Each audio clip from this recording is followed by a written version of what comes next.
Everyone, welcome to my Sikkim mini vlog. পেলিংয়ের দিনটা শুরু হয়েছিল আমাদের স্কাই ওয়াক দিয়ে। পেলিংয়ে এলে এই গ্লাস ব্রিজে একবার তো হাঁটা চাই।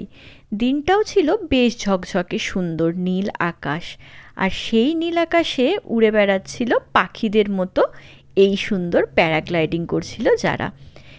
এই সময়টা আমরা খুব সুন্দর কাটিয়েছিলাম এই জায়গাটাতে।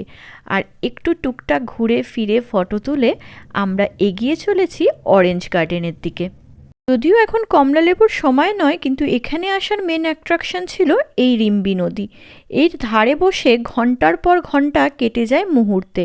তোমরা আশা করছি বুঝতেই পারছো কতটা সুন্দর ছিল এই জায়গাটা। এরপর আমরা চলে গেছিলাম খেচিপেরি লেক দেখতে। এখানে ফার্স্ট ঢুকেই একটা ছিল ফিশ ফিডিং এরিয়া, যেখানে ছোট্ট সুন্দর সুন্দর মাছ ছিল।